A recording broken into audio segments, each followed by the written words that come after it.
نحمده ونصلي على رسوله الكريم اما بعد فاعوذ بالله من الشیطان الرجیم بسم اللہ الرحمن الرحیم۔ السلام علیکم اسٹوڈنٹس، میں ہوں Usman Mansha, life and living one lecture 10واں جو ہے وہ آپ کے ساتھ ہے۔ 10th لیکچر آج ہم پڑھ رہے ہیں۔ اس سے پہلے ہم نے فرسٹ چیپٹر جو ہے وہ کمپلیٹ کیا ہے، سیکنڈ چیپٹر ہمارا سٹارٹ ہونے جا رہا ہے۔ ارکان اسلام کو ہم جو ہے وہ اس کے اندر سیکنڈ چیپٹر میں ڈسکس کریں گے، لیکن اس سے پہلے ہم ارکان اسلام میں سے سب سے پہلے نماز کو ڈسکس کیا جائے گا۔ نماز کا مفہوم وہ ڈسکس ہوگا، نماز کی اہمیت قرآن و حدیث کی روشنی میں اس کو جو ہے وہ ہم ڈسکس کریں گے، اور کیا بعید احادیث کے اندر جو وہ نماز نہ پڑھنے والوں کے لیے وارد ہوئی ہیں اس کے حوالے سے ڈسکس کریں گے، اور قرآن کی روشنی کے اندر نماز کی امپورٹنس کیا ہے اس کو جو ہے وہ ہم ڈسکس کریں گے، اور اس کے ساتھ ساتھ جو ہے وہ مختلف مواقع کی جو نمازیں ہیں انہیں ہم نے جو ہے وہ ڈسکس کرنا ہے کہ مختلف مواقعوں کے اوپر نبی علیہ الصلاۃ والسلام کا عمل کیا تھا، آپ کون کون سی نمازیں جو وہ پڑھا کرتے تھے، اور امت کو کن کن نمازوں کے پڑھنے کا حکم دیا گیا جو فرض نمازوں کے علاوہ ہیں۔ اس کے بعد ہم نماز کی شرائط کو ڈسکس کریں گے، اور نماز کے جو ارکان ہیں وہ ڈسکس کریں گے۔ جی بہت سارے لوگ ایسے ہیں جن کو نماز کی شرائط کا اور ارکان کا پتہ نہیں ہوتا، تو وہ بھی آج آپ کے سامنے رکھیں گے، اور آخر میں ہم مختصراً جو ہے وہ نماز کے جو فوائد اور ثمرات ہیں وہ آپ کے سامنے رکھیں گے کہ نماز پڑھنے کے کیا کیا فائدے اور ثمرات ہیں۔ تو سب سے پہلے نماز کا مفہوم آپ کے سامنے رکھتے ہیں۔ جی نماز کے لیے صلاۃ کا لفظ استعمال ہوتا ہے، تو صلاۃ کے کئی معنی ہیں۔ لفظ صلاۃ کا جو سمپل معنی ہے وہ ہے دعا، تو آپ ان دو معنوں کو استعمال کریں گے، آپ کے لیے یہ دو کافی ہیں کہ لفظ صلاۃ سے مراد نماز کا معنی دعا اور رحمت ہے۔ صلاۃ کا معنی نماز نہیں لکھنا آپ نے، صلاۃ کا معنی کیا ہے؟ دعا اور رحمت، ان معنوں کے اندر استعمال ہوتے ہیں۔ لفظ صلاۃ کی نسبت اگر اللہ رب العزت کی طرف کی جائے تو اس سے مراد رحمت ہوگی، اور لفظ صلاۃ کی نسبت اگر بندوں کی طرف کی جائے تو پھر اس کا معنی دعا ہوگا۔ اس طرح لفظ صلاۃ کی نسبت اگر چرندوں پرندوں اور درندوں کی طرف کی جائے تو پھر اس کا معنی تسبیح و تحلیل ہوگا۔ اسی طرح اگر لفظ صلاۃ کی نسبت نبی آخر الزماں حضرت محمد مصطفیٰ صلی اللہ علیہ وآلہ وسلم کی طرف کی جائے تو پھر اس کا معنی درود و سلام ہوگا، اور لفظ صلاۃ کی نسبت اگر عبادات کی طرف کی جائے تو پھر اس کا معنی نماز ہوگا، لیکن آپ سے صلاۃ کا معنی پوچھا جائے تو آپ دعا اور رحمت ان دونوں میں سے کوئی ایک ہی لکھیں گے۔ اصطلاح کے اندر نماز ایک ایسی بدنی عبادت ہے جو انسان پر دن میں 5 مرتبہ مقررہ اوقات پر فرض ہے۔ انسان اس کو باوضو ہو کر اپنے رب کے حضور سجدہ ریز ہو کر ادا کرتا ہے۔ یہ نماز کا اصطلاحی میننگ ہے، اسے بھی نوٹ کیجئے گا۔ آئیے اب ہم چلتے ہیں نماز کی امپورٹنس کی طرف کہ نماز کی اہمیت جو ہے وہ قرآن مجید فرقان حمید کے اندر جو ہے وہ کیا بیان کی گئی ہے، اور احادیث مبارکہ کے اندر اس کی کیا اہمیت بیان کی گئی ہے۔ نماز ایمان کے بعد اسلام کا ایک اہم ترین رکن ہے۔ قرآن کریم فرقان حمید کے اندر اور احادیث مبارکہ کے اندر نماز کی بڑی اہمیت اور فضیلت کو کثرت سے ذکر کیا گیا ہے۔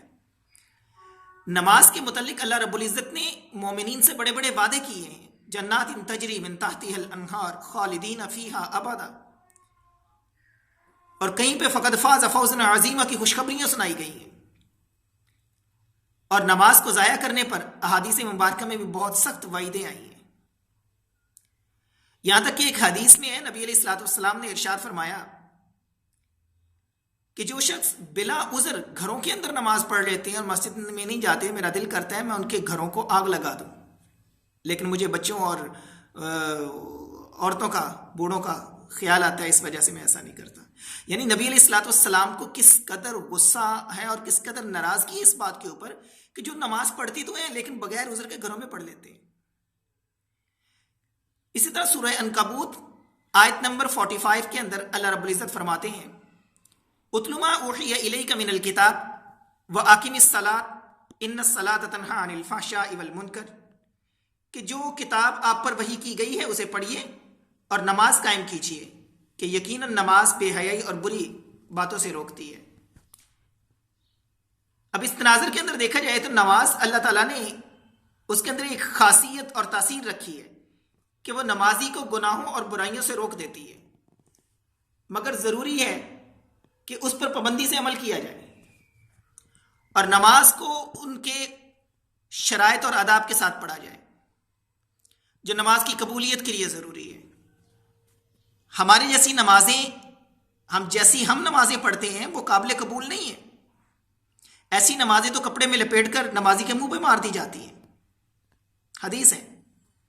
کیوں؟ کیونکہ ہماری نمازوں میں خشوع و خضوع نہیں ہوتا، ہماری نمازوں میں توجہ اور دھیان نہیں ہوتا، ہماری نمازوں میں دل نہیں ہوتا، دل نہیں لگا ہوتا، دل باہر دنیا کی طرف لگا ہوتا ہے، سوچ ہماری کہیں اور پہ ہوتی ہے، کھڑے ہم رب کے سامنے ہوتے ہیں اور پتہ نہیں ہوتا کون سی رکعت چل رہی ہے اور امام کیا پڑھ رہا ہے۔ تو نماز کی قبولیت کے لیے اس کی خشوع و خضوع کا ہونا بھی ضروری ہے۔ نبی علیہ السلام کی خدمت میں ایک شخص آیا اور اس نے کہا کہ فلاں شخص راتوں کو نماز تو پڑھتا ہے مگر دن میں چوری کرتا ہے۔ نبی علیہ السلام نے فرمایا کہ اس کی نماز عنقریب اس کو اس برے کام سے روک دے گی۔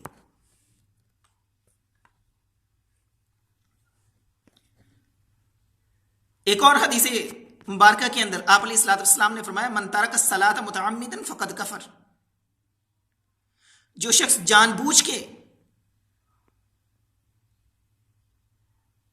نماز چھوڑ دے اس کے لیے تو وعید آپ علیہ السلام نے جو ناراضگی کا اظہار کیا وہ میں اوپر بیان کر چکا ہوں، لیکن اس حدیث کے اندر آپ علیہ السلام فرما رہے ہیں من ترک الصلاۃ متعمدا فقد کفر، کہ جس نے جان بوجھ کے نماز چھوڑ دی اس نے کافرانہ روش اختیار کی، یعنی وہ بندہ دار اسلام سے خارج ہو گیا۔ تو اس حدیث کے اندر مومن اور کافر کے اندر فرق کرنے والی چیز جو بتائی گئی ہے وہ نماز بتائی گئی ہے۔ کتنی اہمیت ہے اس نماز کی جس کی ہم قدر نہیں کرتے، جس کو ہم امپورٹنس نہیں دیتے۔ گھر کے ساتھ مسجد ہوتی ہے، دکان کے ساتھ مسجد ہوتی ہے، لیکن مسجد میں جانے کی نماز پڑھنے کی فرصت اور میسر نہیں ہوتی۔ اپنی کھیتی باڑی کے اندر، کاروبار کے اندر، تجارت کے اندر ہر بندہ مصروف ہے، 10 منٹ نماز کے لیے نہیں ہم نکالتے۔ قرآن مجید کے اندر اللہ رب العزت فرماتے ہیں وَأْمُرْ أَهْلَكَ بِالصَّلَاةِ، اپنے گھر والوں کو نماز کا حکم کیجیے۔ تو یہاں جو حکم ہوتا ہے وہ صرف نبی کو نہیں ہوتا بلکہ نبی کی وساطت سے امت کو بتانا مقصود ہوتا ہے۔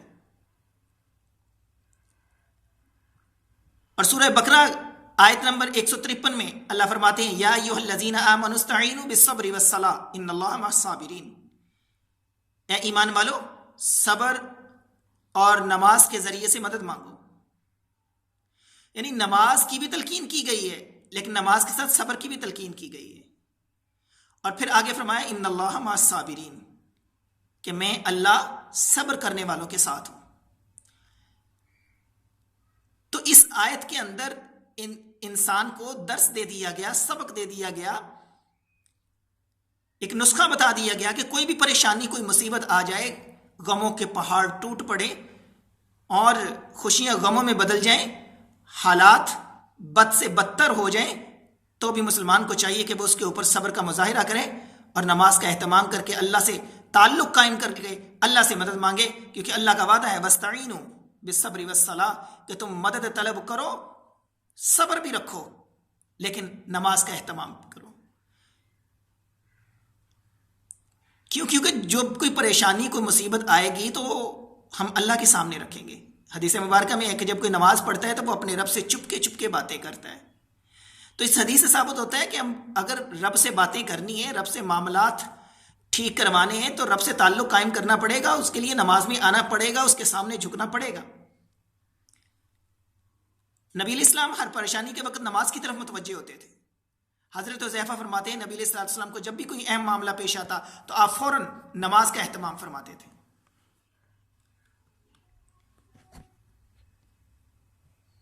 اسی طرح احادیث نبویہ میں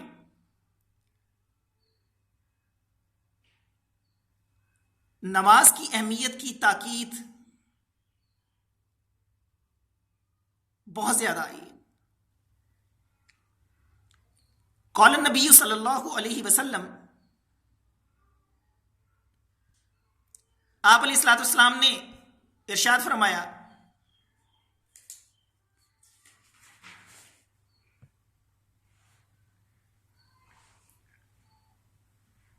نماز کی اہمیت کے حوالے سے کہ روز قیامت سب سے پہلے نماز کے حوالے سے سوال کیا جائے گا۔ اول ما سئل عن الصلاۃ، کہ روز قیامت سب سے پہلے نماز کا حساب لیا جائے گا۔ نماز درست ہوئی تو انسان کامیاب ہے، اور اگر نماز درست نہیں ہوئی تو پھر وہ انسان جو ناکام اور خسارے میں ہوگا۔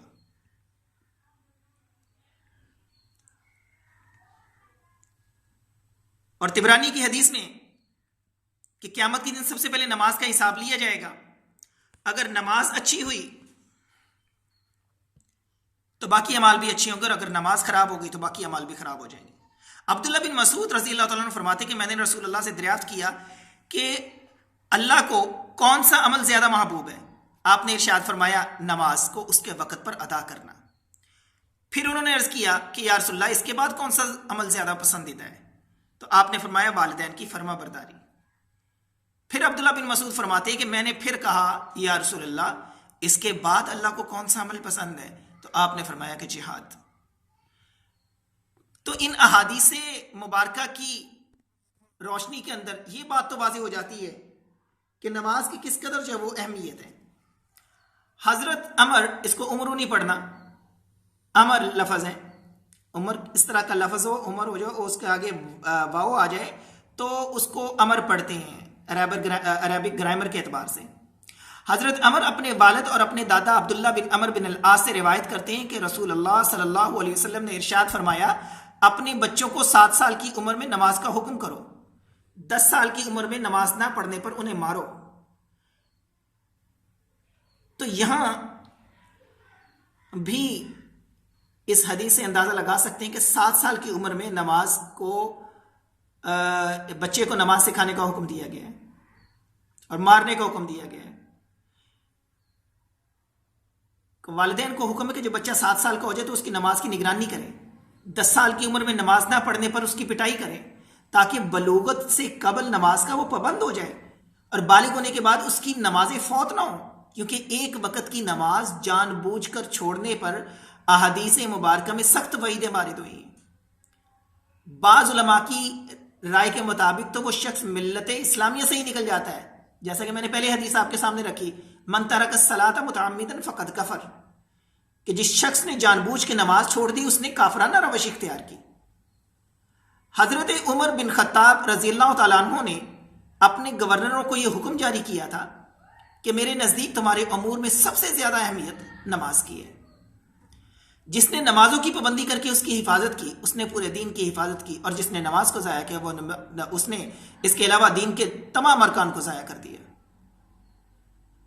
نبی علیہ الصلوۃ والسلام جن کے لیے کائنات بنی، جن کے لیے یہ دنیا بنائی گئی، ان کا آخری وقت ہے۔ اس حدیث سے اندازہ لگائیے گا کہ نماز کی کتنی اہمیت ہے۔ اور آپ علیہ الصلوۃ والسلام چل کے مسجد تک نہیں جا سکتے تھے، آپ نے 2 لوگوں کا سہارا لیا، ان کے کندھوں پہ اپنے ہاتھ ڈالے اور آپ کے پاؤں زمین پر گھسٹ رہے تھے۔ اس حالت کے اندر آپ جا کے مسجد کے اندر جا کے آپ نے نماز ادا کی ہے۔ اور آج اللہ نے صحت بھی دی ہے، تندرستی بھی دی ہے، مال بھی دی ہے، دولت بھی دی ہے، اولاد بھی دی ہے، ساری نعمتیں استعمال بھی اللہ کی کرتے ہیں، پھر اللہ کے سامنے جھکنے کی توفیق نہیں ہوتی۔ تو اس بارے میں ہمیں فکر کرنی چاہیے۔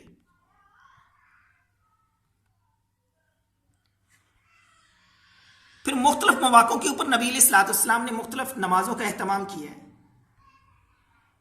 ان 5 نمازوں کے علاوہ بھی بہت ساری نمازیں ہیں جنہیں نبی علیہ الصلوۃ والسلام باقاعدگی سے ادا کیا کرتے تھے، جیسا کہ نماز تہجد، نماز اشراق، نماز چاشت، تحیت الوضو اور تحیت المسجد، اور ایک اور ہے صلاۃ الاوابین۔ نماز تہجد سحری کے وقت ادا کی جاتی ہے، فجر سے پہلے اس کا ٹائم ہوتا ہے۔ اشراق سورج نکلنے کے 20 منٹ بعد آپ پڑھ سکتے ہیں۔ چاشت اس کا ٹائم 9 سے 10 بجے تک کے درمیان کا ہوتا ہے، تقریباً 10 بجے۔ تحیت الوضو، یہ جو شخص وضو کر کے مسجد میں داخل ہوتا ہے اس کو چاہیے کہ سب سے پہلے تحیت الوضو کی نیت کرے اور 2 نفل پڑھے۔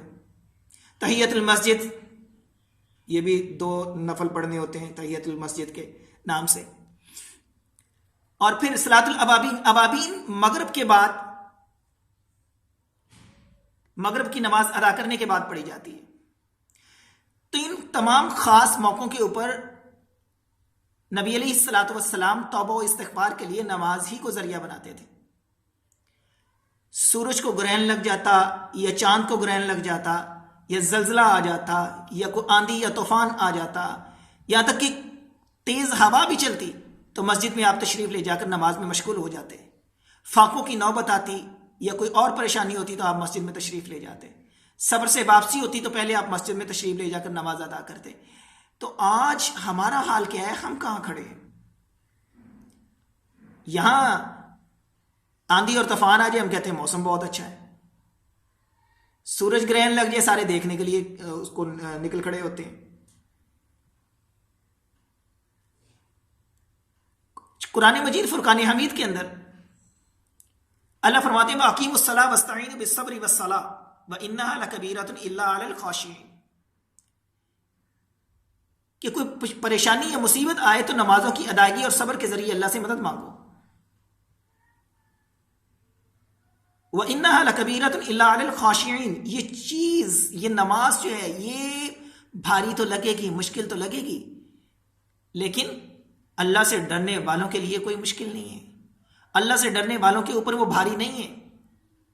جن لوگوں کے دلوں کے اندر خشیت ہوگی، خوف خدا ہوگا، اور وہ تقوی ان کے اندر موجود ہوگا، گناہوں سے ایوائڈ کریں گے، اللہ کا ڈر ان کے دلوں میں بیٹھا ہوگا، اور ان کو پتہ ہوگا کہ ہمارا رب ہمیں دیکھ رہا ہے، ہم سے حساب مانگنا ہے، ہم نے اس چیز کا حساب دینا ہے، تو ان کے اوپر نماز بھاری نہیں ہوتی۔ ایک روایت میں ہے کہ منافق بندے کے اوپر نماز بہت بھاری ہوتی ہے۔ وَقَالَ اللَّهُ إِنِّي مَعَكُمْ لَئِنْ أَقَمْتُمُ الصَّلَاةَ وَآتَيْتُمُ الزَّكَاةَ، اللہ فرماتے ہیں کہ میں تمہارے ساتھ ہوں اگر تم نماز قائم رکھو گے تو نماز قائم رکھو گے تو اللہ ساتھ ہے، نماز قائم نہیں رکھو گے تو اللہ ساتھ نہیں ہوگا۔ تو بہت ساری چیزیں ایسی ہیں جن کا مسلمان کو پتہ نہیں ہوتا، بہت سارے گناہ ایسے ہوتے ہیں جن کا انسان کو پتہ نہیں ہوتا کہ وہ یہ گناہ ہے، اور وہ گناہ پہ گناہ کیے جا رہا ہوتا ہے۔ تو گناہ چھوٹے ہوں یا بڑے ہوں، ان کو بخشوانے کا صرف اور صرف حل نماز ہے۔ پھر نماز کی شرائط اور ارکان، نماز کے صحیح ہونے کی کچھ شرائط ہیں، یہ آپ کے شارٹ کوسچن بھی ہیں۔ تو پہلا، جگہ پاک ہو، دوسری شرط بدن پاک ہو، تیسری شرط لباس پاک ہو، اور چوتھی شرط سطر کا ڈھانپا ہوا ہونا چاہیے، قبلے کی طرف رخ ہونا چاہیے، نماز کا وقت بھی ہونا چاہیے، اور آخری جو ہے وہ نیت ہے۔ اسی طرح نماز کے ارکان ہیں تکبیر تحریمہ، اللہ اکبر کہہ کر جب ہم نماز میں داخل ہوتے ہیں اسے تکبیر تحریمہ کہتے ہیں۔ اس کے بعد قیام کے بعد ہم قرات کرتے ہیں، سورہ فاتحہ پڑھتے ہیں، اس کے ساتھ سورت ملاتے ہیں، یہ بھی نماز کے ارکان میں سے ہے۔ پھر رکوع کرتے ہیں، پھر رکوع کے بعد دونوں سجدے ہوتے ہیں، یہ بھی ارکان میں سے ہیں۔